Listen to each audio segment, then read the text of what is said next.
Life Management Science Labs would like to acknowledge that we live and produce this podcast on the traditional lands of the Wurundjeri people. We'd also like to acknowledge the traditional owners of the lands of our listeners and our international colleagues. We'd like to pay our respects to their elders, past, present, and emerging.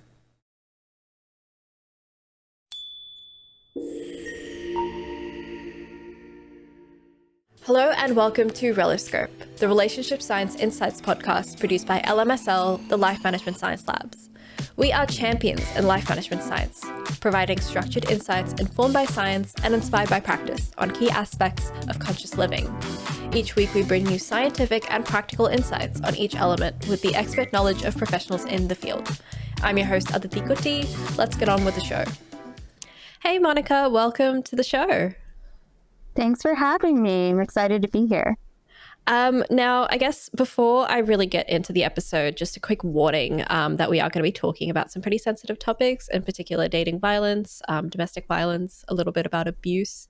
So if that is a sensitive topic for you, maybe have a listen another time when you feel a bit more ready, or skip this one if it's kind of not something within your capability right now. But I guess moving on from that, I'm here with Dr. Monica Kearney.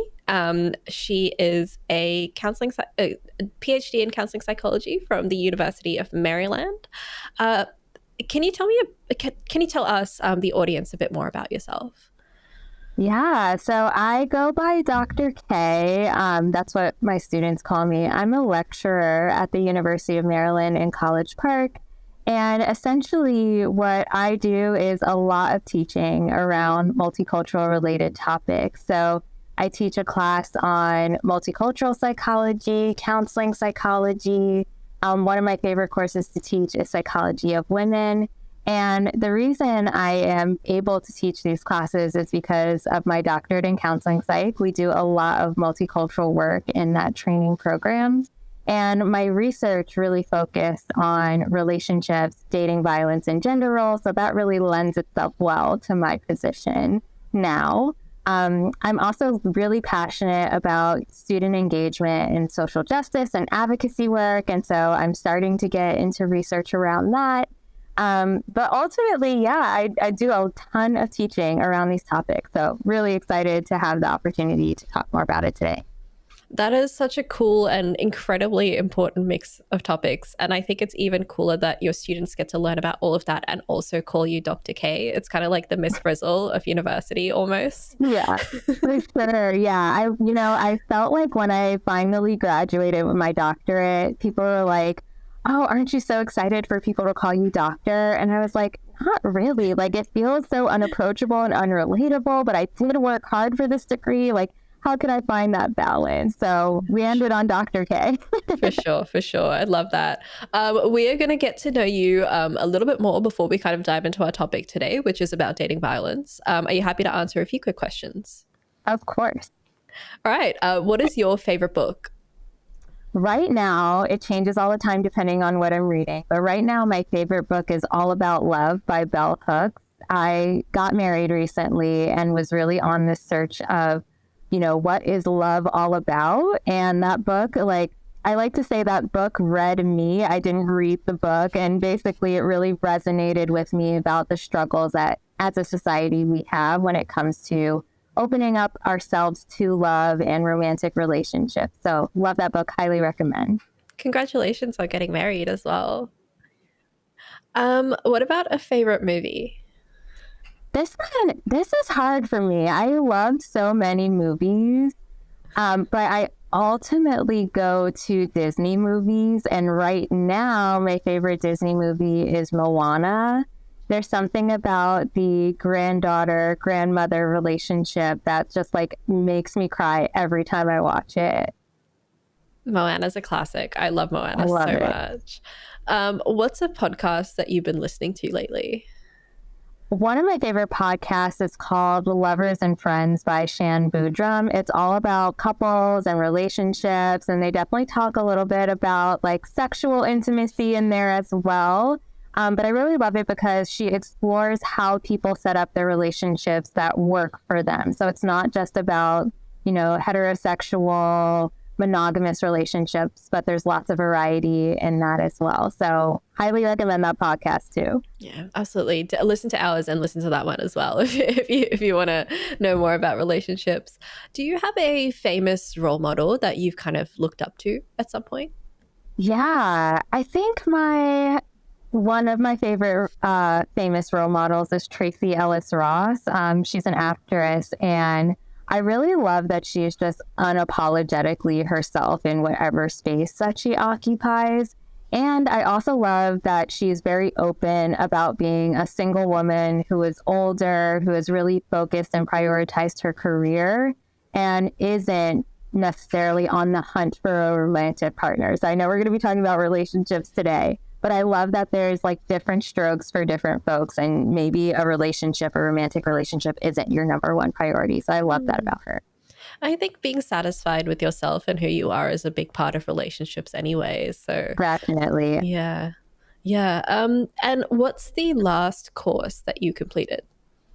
Ooh, good question. The last course I completed technically was an internship course. So for my doctoral program, we spend a year being mental health counselors full time, and we're technically still under supervision. So we're still trainees. But there is a lot of like seminars that we have to attend as part of that.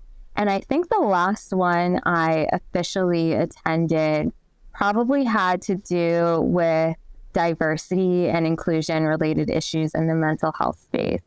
So definitely something I still draw upon in my work with my students today.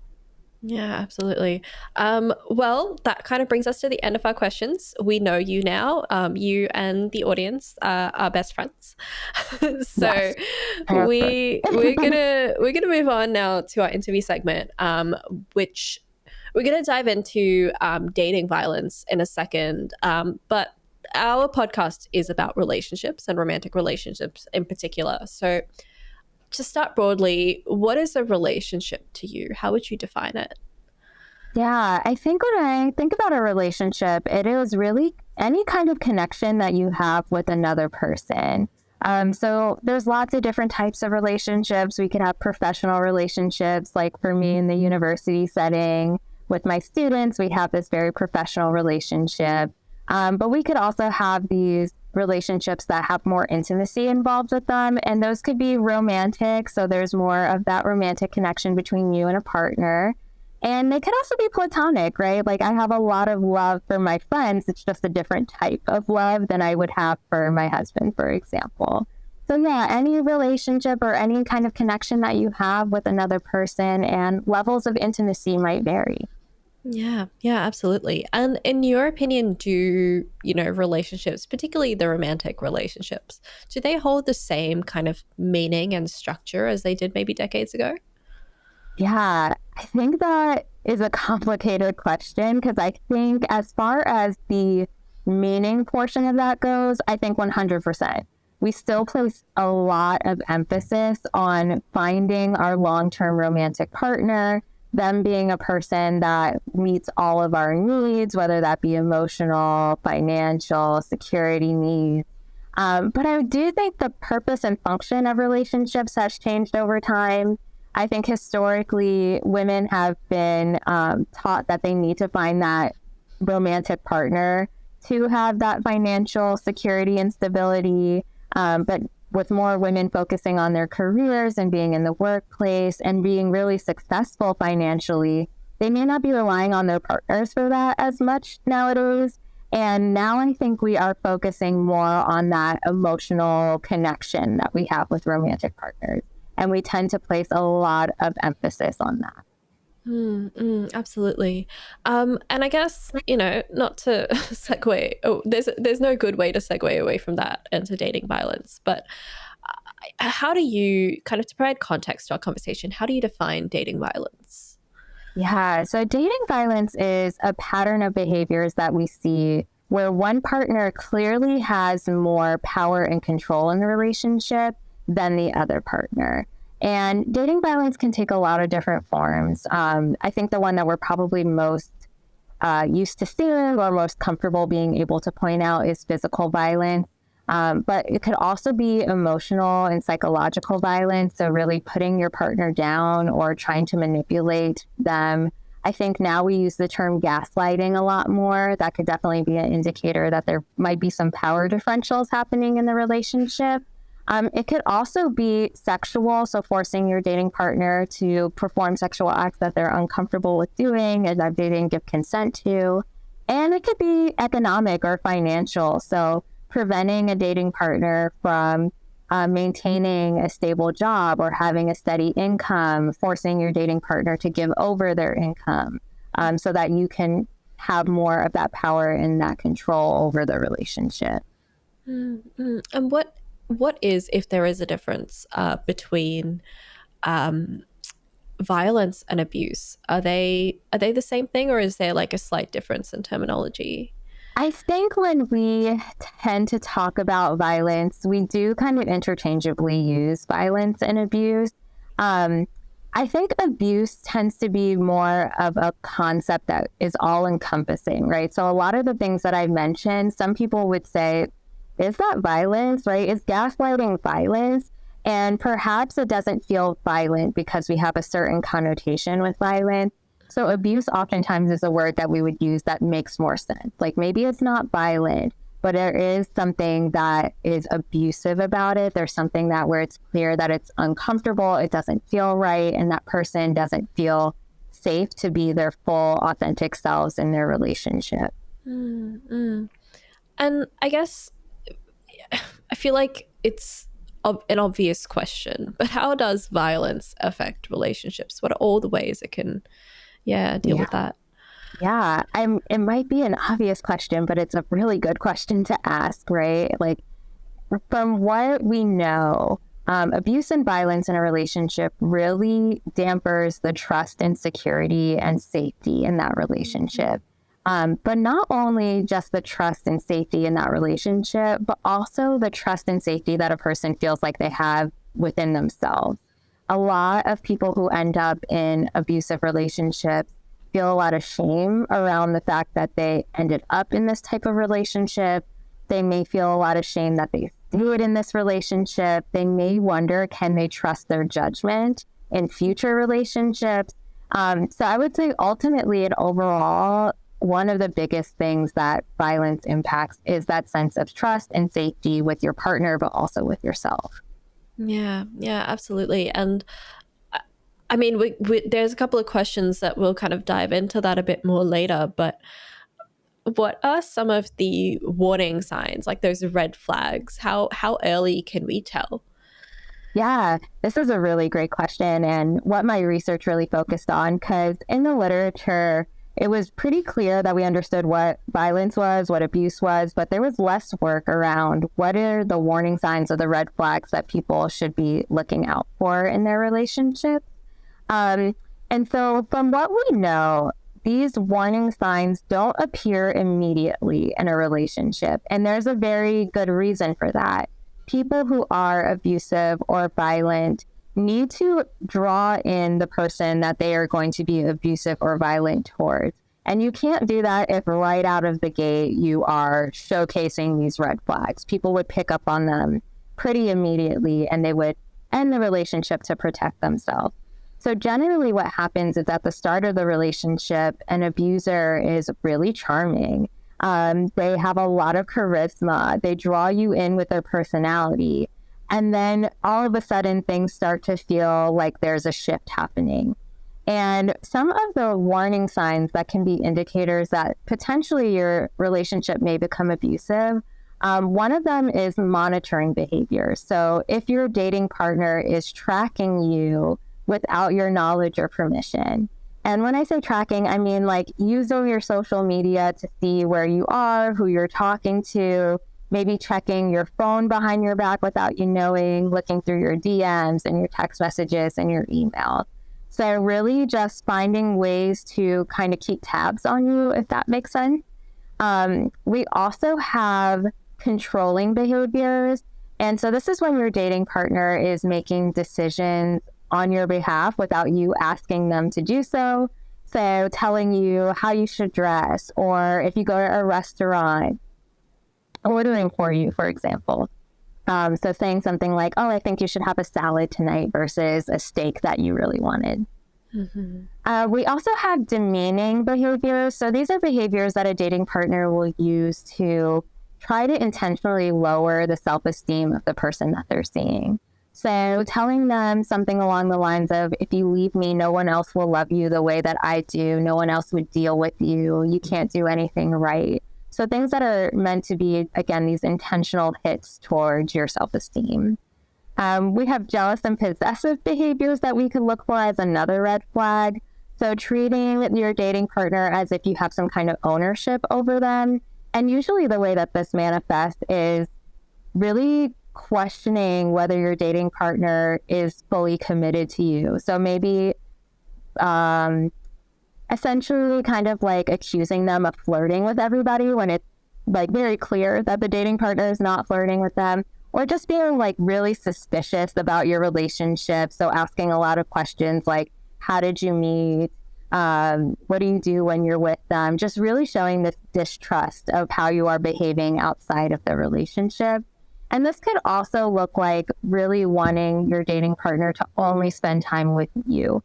So basically, if you share that you want to hang out with friends, an abusive dating partner might say something along the lines of like, I don't want you to see your friends tonight. And they'll just continue to use that excuse till eventually you feel completely disconnected from your other social support. And then the final red flag that I'll talk about are threatening and aggressive behaviors. So a dating partner that is trying to instill fear in you by using threats. So threatening to harm themselves if you leave, threatening to harm you if you leave. This could even be threatening to harm property or just making their dating partner afraid with a glare or a menacing stare that they give them. So those are the main red flags that we see happening in abusive relationships. And it's not to say if one is present that it's definitely an indicator that your relationship will become abusive at some point. But definitely if there's more than one happening, we start to worry that there's the potential for this relationship to become abusive. Absolutely. Especially when, you know, that kind of idea of someone being very charming is unfortunately, it's hard to tell whether it's in a whether you should be suspicious about it or not, I think, Yeah, because you know, in that early dating stage, it's kind of like, well, you kind of have to be a bit charming, but yeah. yeah, it's hard to. Is there actually a way of being able to tell if perhaps it's a little too much? Yeah, we call it love bombing. So when you like just meet someone and all of a sudden they're all about you, they have nothing else going on in their life. They just want to spend all their time with you. They're giving you maybe a lot of gifts or extravagant gifts. It just feels like if you're having this thought of like, this feels too good to be true, or you're just like waiting for the behavior to change because it's just not sustainable to only focus all of that attention on one person for that long, that's usually a good indicator that maybe I should, you know, be a little bit wary of what this person's intentions are. Mm-hmm. Is there any research, or are you aware of any, have you done any research yourself into like how many people, abusive people, engage in these behaviors intentionally or unintentionally? Yeah, I haven't done any research myself, but from what my understanding of where research is right now is all of these behaviors are intentional, but whether the person is consciously aware that they're like trying to get somebody into their grasp is a little different. They know that they want to have some kind of power and control in the relationship, and they know exactly like how to get the relationship there. But if you were to ask them, like, are you intentionally trying to hurt your dating partner? They would probably say no. Yep. And I guess, how do you recognize, and we talked a little about this specifically about love bombing, but kind of looking into some of those other red flags, how do you tell the difference between a healthy and an unhealthy relationship behavior? Yeah. I think anytime where you feel like you can't have a sense of self or a life outside of your dating partner, it's usually an indicator that that's an unhealthy relationship behavior. So if I want to, again, like hang out with my friends or see my family, and my dating partner uses some type of tactic to prevent me from doing that, it's not really allowing me to pursue other relationships that are important to me. I'm not allowed to have a sense of self outside of them. Versus a healthy relationship behavior is like somebody who's just super supportive of what your goals are in life, whether that's to have really meaningful connections with other people, or if that's to pursue hobbies or career interests. That person is going to be super supportive and be like, great, what do you need from me, babe? How can I help you? Versus like trying to hold you back or prevent you from living your full kind of authentic life. Yeah, for sure. What are some of the misconceptions around dating violence? It's a really good question. There are a few that come to mind right away. One of the misconceptions is that these abusive behaviors are really easy to point out, but research shows us, this research was done by Knowledge Networks, and they found that 54% of college men and 59% of college women say that they have trouble recognizing dating violence or these unhealthy behaviors. And again, that makes sense because in the beginning of a relationship, these behaviors could seem like somebody who just really loves and cares about you. No, don't go out with your friends tonight, hang out with me. It could seem like, oh, this person just really likes me. They're into me. They're into my personality, my looks, whatever the case may be. And so it can be hard to recognize that as potentially somebody trying to isolate you from your social support. I think another misconception that I hear a lot is that it's really easy to leave these types of relationships. But on average, it takes women 7 times to be able to fully leave an abusive relationship. And we don't even have data on men who are in abusive relationships. And I think that that's something we need to work on, definitely. And that could be for a lot of different reasons. It could take a long time for people to leave because, one, it's the most dangerous time for a woman when she's leaving an abusive relationship. Usually their partner recognizes that they're losing control, and so they're more likely to lash out with more harmful forms of physical violence around that time. It could also be that you have really intertwined yourself in the relationship, as usually perpetrators of violence want you to do. And so maybe you don't have the financial means to leave. Maybe there are children involved and you want to make sure that your children have an intact family. Maybe you have no place to go and you have no one else to rely on. And then also, I don't want to underestimate this factor, but maybe you love this person. I think that that's something we also have to contend with. Even though this person might be harming you, you can still have a lot of care and admiration and love for them. And that constantly keeps us going back to people who may not be the healthiest for us. So I think those are 2 of the big misconceptions. I think one more misconception has to do with people who have experienced dating violence and they're currently in a relationship. I know a lot of survivors of dating violence felt like if they just stuck with the relationship, if they just stuck it out and just glued themselves fully to this relationship, that their partner would eventually just change without seeking help, without confronting their abusive behaviors. Their partner would just see how harmful they're being and one day just make the switch. And unfortunately, our research tells us that that's not the case. The more you stay in a relationship that is abusive, the more lethal forms of violence are likely to be used. And also, the harder it is for you to escape it. You tend to have more abusive episodes happening, and they're happening at faster rates than they were at the beginning of the relationship. Mm-hmm. And I guess for a lot of these people, you mentioned it takes 7 times to, at least for women, to escape an abusive relationship. But I've completely lost my train of thought. That's okay. That happens to me all the time. I think for a lot of these people, perhaps there's that I can fix him mentality, which is why they stick around. Because I think women in particular, the data for men might be quite different and the reasons for them might be quite different. But for women, we're often socialized to believe that we can keep a relationship going. Like, it's on us. Yeah, The onus is on us. definitely. And I think for women, there's a sense of pride in being able to have those relationships, maintain those relationships. And again, I think for women, there's still a lot of pressure to find that long-term romantic partner. Oftentimes, if you see a woman who is dating around, the first remark that I'll hear people make is like, man, she can't keep a partner. She can't keep a man. And I'm like, is that really like her goal in life is to keep a partner? But we do socialize women around, yeah, that is your goal, to find a partner, to keep a partner. And so it can be a lot harder to accept that this relationship is harming me and the best thing for me is to sever this relationship. Mm-hmm. How does power and control play a role in this? We talked about it a little bit earlier. Definitely. Power and control is what's at the heart of any kind of dating violence situation. Really wanting to feel more powerful in the relationship than your dating partner, have someone that you can manipulate into doing what you want, behaving in the way that you want, and essentially feeling like you can assert your dominance over another person.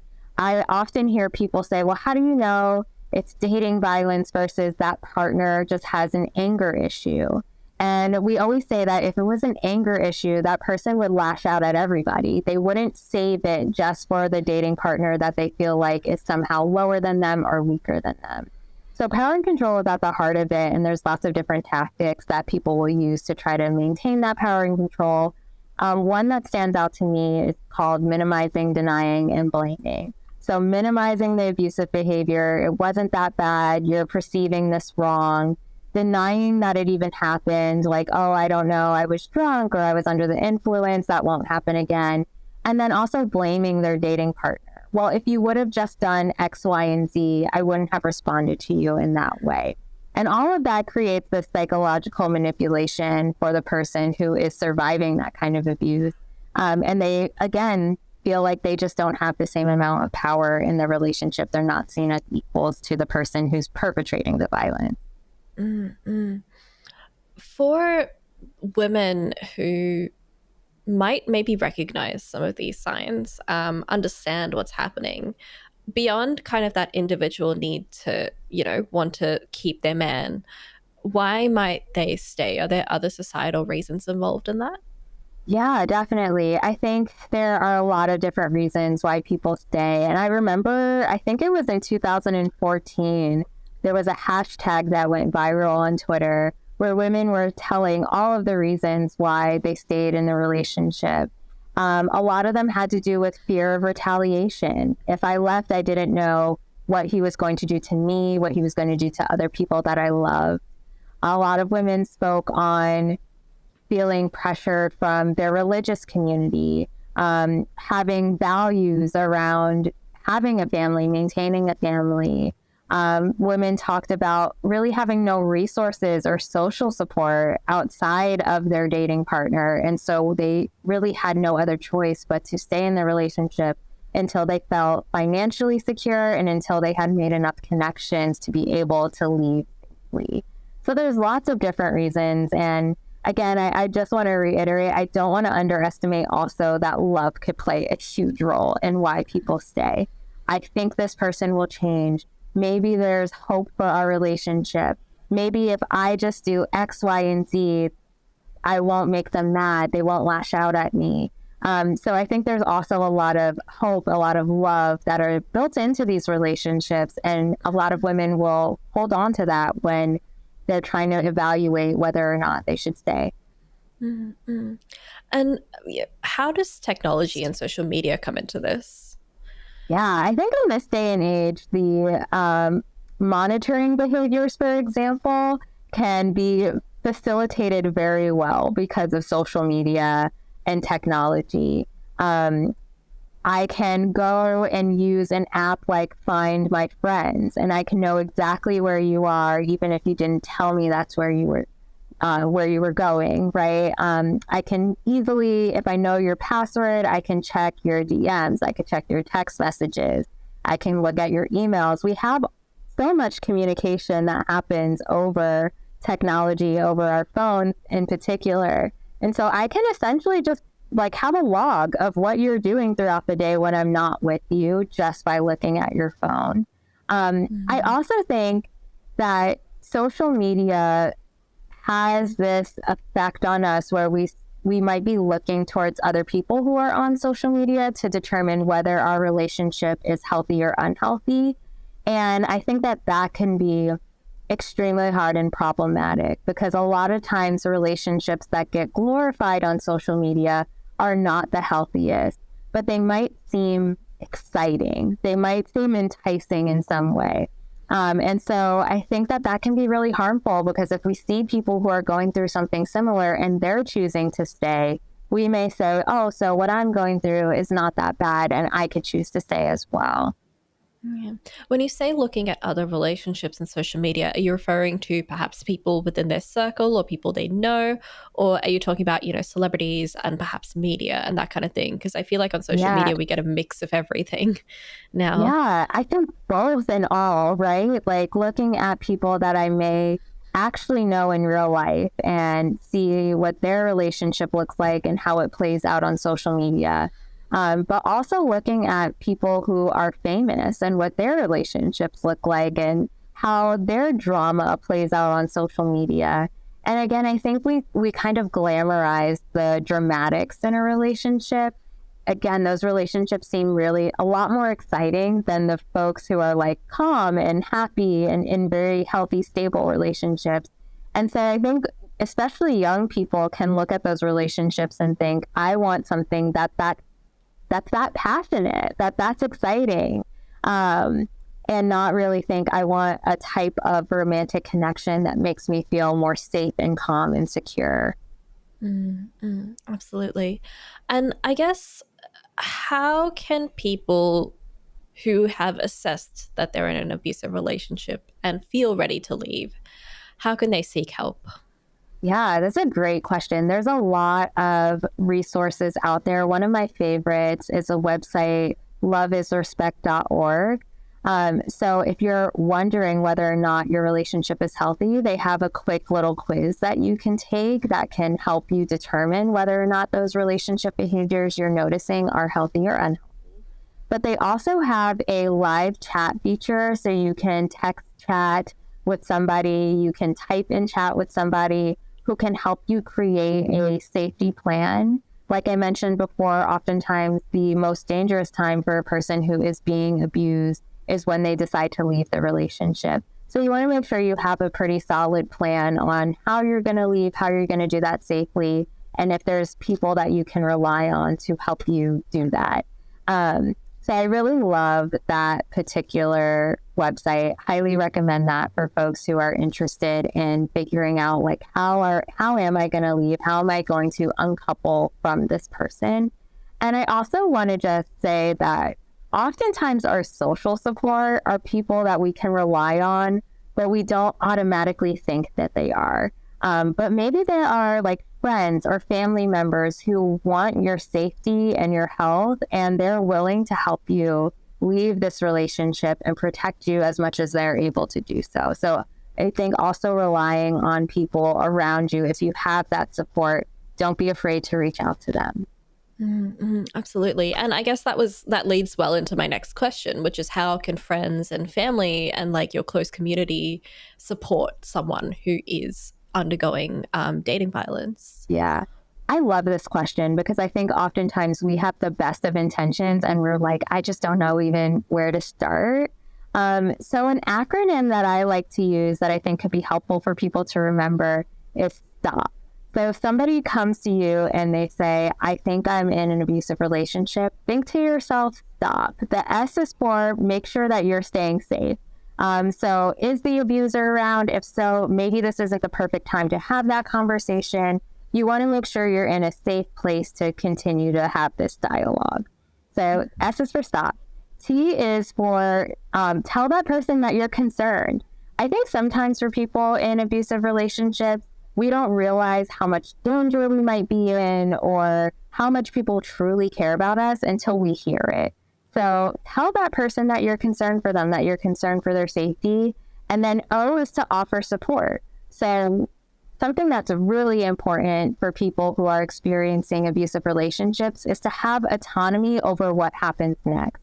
So much of their autonomy in the relationship is taken away. So you want to support them being able to make their own decisions.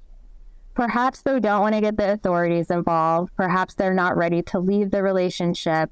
So asking them, what do you need from me, is probably the most helpful thing that somebody in the community or close relationship can do for somebody who's experiencing dating violence. And then P is provide resources. So tell them about loveisrespect.org, give them a hotline that they could call, help them connect to a mental health professional, just essentially lend more of that tangible support of, here's something I can offer you, here's something I can give you that may help you leave that relationship. Absolutely. And I think I really like the where you mentioned asking them what they might need as well, because I think sometimes when we see a loved one struggling in any situation, we tend to jump the gun and provide the help we think they need. It's always good Absolutely. to ask first and make sure. Definitely. And I'll add on to that, just meeting the person where they are. So it's really important that if they don't label their relationship as abusive, you don't label it as abusive either. And the reason for that is because that could send them on the defense automatically. They might start to defend their romantic partner because they don't want that person to look down on their romantic partner. So you just kind of want to match their vibe and their energy and just meet them where they are. If they say, I think I'm in an unhealthy relationship, that's the exact wording that you want to use back with them. Right. Yep. And I guess what are the societal issues that need to change in order to address dating violence? So much. There's so much that I think we need to do a better job of examining. I think I mentioned already the glamorization of these toxic, unhealthy relationships. I was recently rewatching the original Gossip Girl episode, and I remember being young and first watching it and being obsessed with Chuck and Blair's relationship. And now that I've studied dating violence, I'm a little bit older, those episodes are a little bit dated. I'm like, wow, we were really glamorizing the toxicity that we saw within those relationships, thinking that it was exciting, it added drama, it was all about passion, when really there was a lot of power and control differentials happening between Chuck and Blair. So examining things like that, and it's not just Gossip Girl, we see it all over our media where we glamorize toxic or dangerous or intensely passionate relationships in that way. Twilight comes to mind. Yes, Twilight was a huge one too. There's so many. I feel like we could have a whole podcast just like examining shows. Yeah, for sure. That dynamic. So I think that's one thing. But I also think as a society, we need to reevaluate how we're viewing masculinity.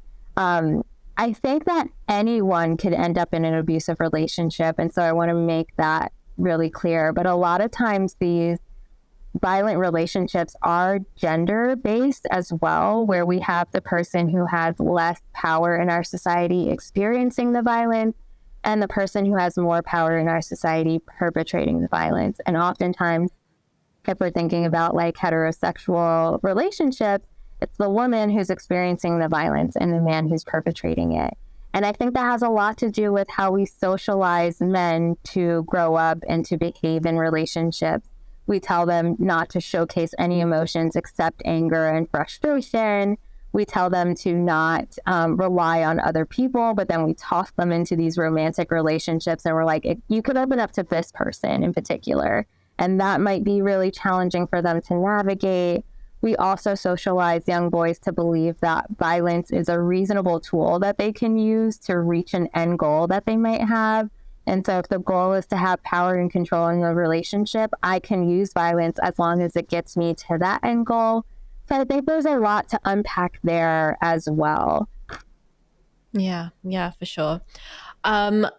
I guess we can move on from that to our practice/habit experiment debrief, and talk a little bit about one of the things we haven't been able to chat about yet is how to heal from violence within a relationship. So, what's something that you recommend to people who have Yeah, perhaps just left it? definitely. I think that this is so important.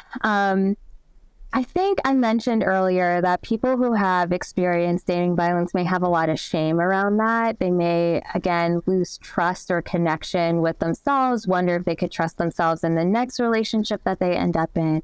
And so, one thing that folks can do is try to increase their self compassion.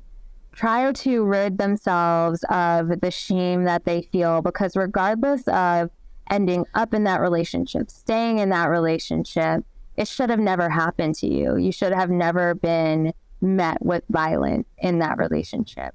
So giving yourself some self-compassion, and one way that I think people can do that is through practicing positive affirmations. They are definitely a little bit awkward to do at the beginning, but looking yourself in the mirror and saying things like, I'm worthy of having a healthy relationship. I'm worthy of feeling safe with my romantic partner.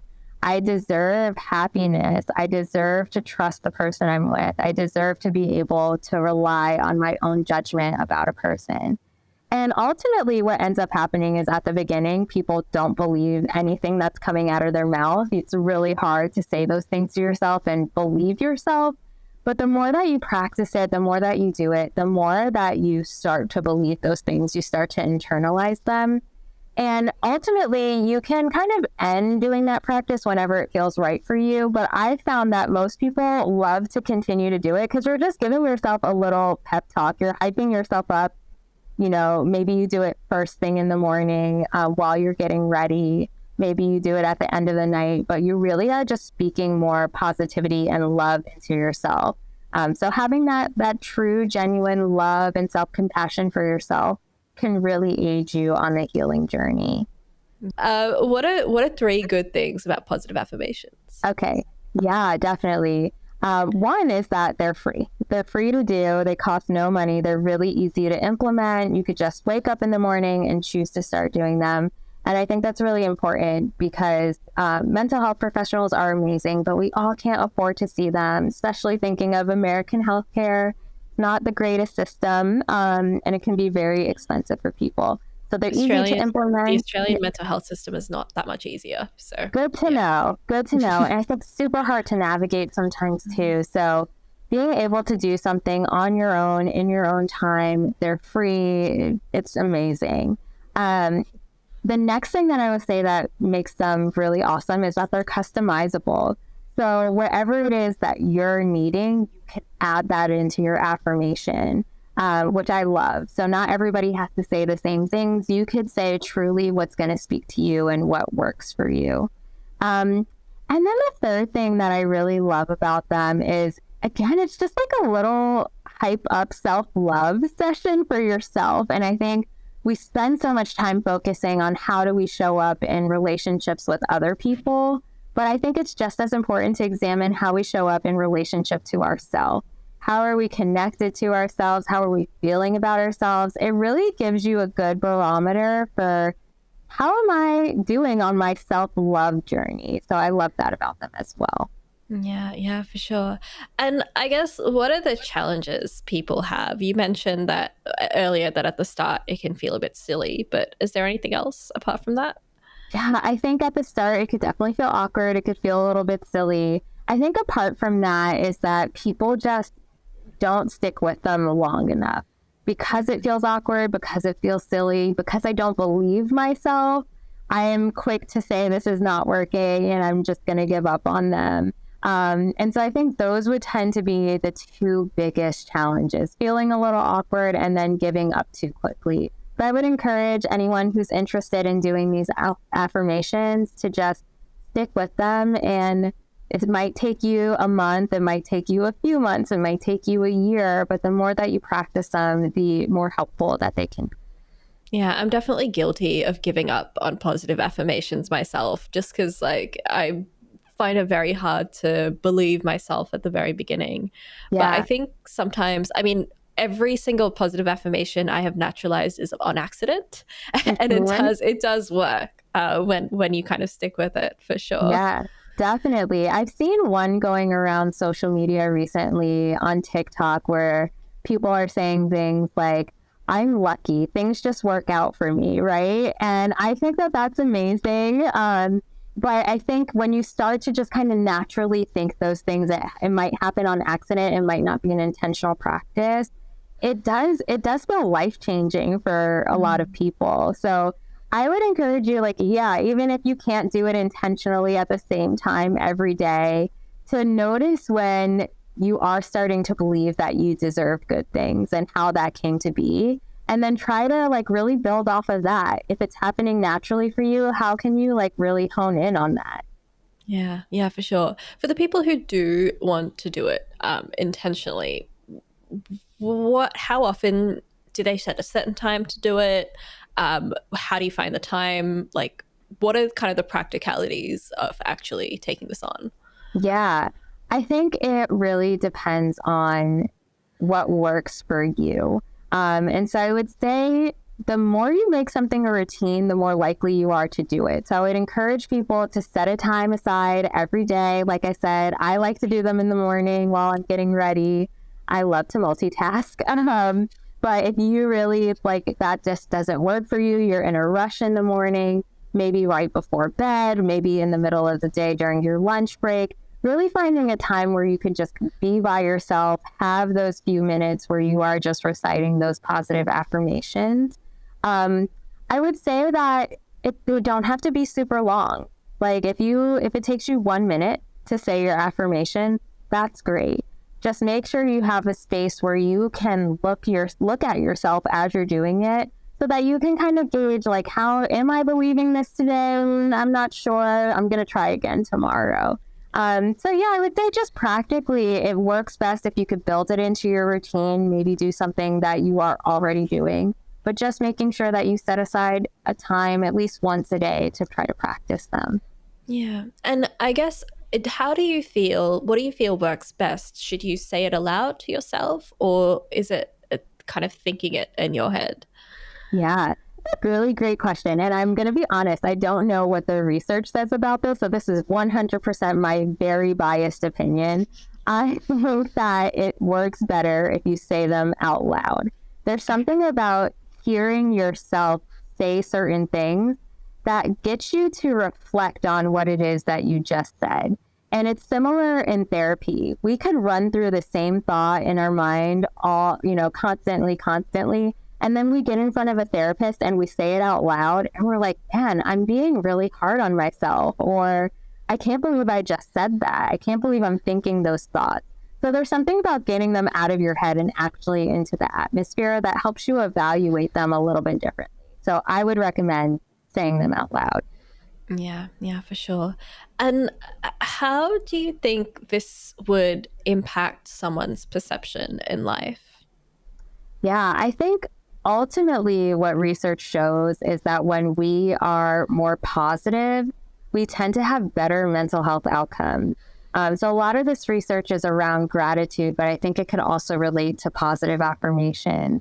If we're looking out for positivity, if we're trying to speak positivity into ourselves, we tend to feel more connected with other people. We tend to overall just feel happier. We tend to have more life satisfaction.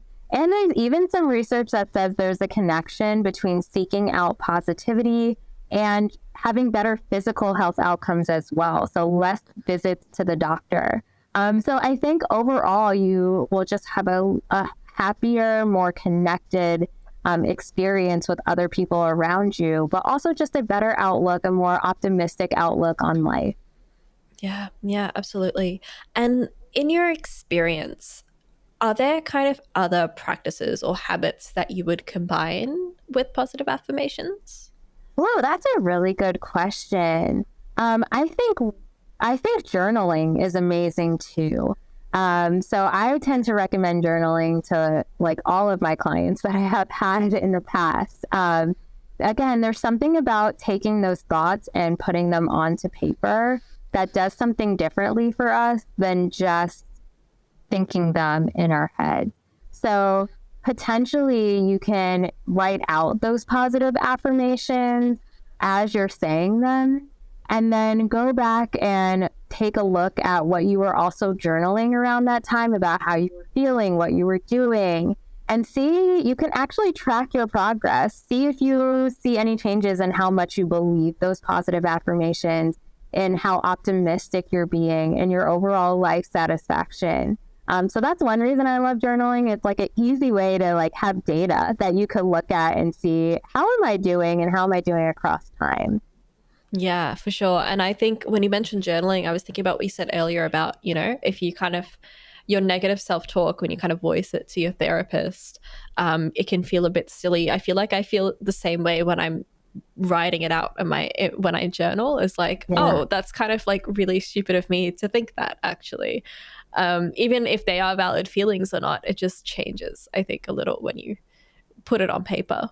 Definitely. I think there's just something about taking it out of yourself and putting it into the atmosphere, whether that be on paper or saying it out loud, that just gives you a second to pause and process what you just wrote or what you just said and think, do I really believe that? Like, my logical side can look at that and say that that doesn't make any sense. But in my head, it made a lot of sense. Yeah, absolutely. So that brings us to the end of that section. We've got a couple of questions from our audience. Are you happy to answer them? Absolutely. Fantastic. So I guess the first question is, um, what are some promising interventions or programs that you've seen that might help with preventing dating violence? Yeah, there's some actually, I was a part of creating one, and that's where the STOP acronym actually came from. But we created an online intervention so it was easily accessible for people no matter where they were. It was pretty short. I think in total it was probably around 30 to 40 minutes. The first part of this intervention was just educating people about warning signs. The second part was educating people about barriers that might prevent them from intervening if they saw dating violence happening, whether that be with strangers or with friends or with family members. And then the third part was teaching them what to do if they notice that dating violence is happening. And what we found was that it was really effective. That really short prevention program really got people to understand, these are the behaviors I'm looking out for. I need to recognize that these are the things that might prevent me from acting. And then here's what I can do to actually be helpful to somebody who might express to me that they are in an abusive relationship. So there's lots of really excellent like online interventions like that one. I also think that there is more conversations around dating violence happening. I noticed that in certain movies or certain TV shows, they'll give a content warning and then they'll also showcase like some resources that people can access. I think that's a really simple and effective way to have prevention efforts and intervention efforts as well. Yeah, absolutely. The next question is, what are some questions we can ask a friend that we suspect might be experiencing dating violence? Oh, this is such a good question. I'm so glad that somebody asked this one. I think one of the first things that you can ask a friend is, do they feel safe? Do they feel supported in their relationship? One question that I really like to ask people is, are they scared about bringing up something that they're concerned about in their relationship with their dating partner? Do they fear how their dating partner is going to respond to them?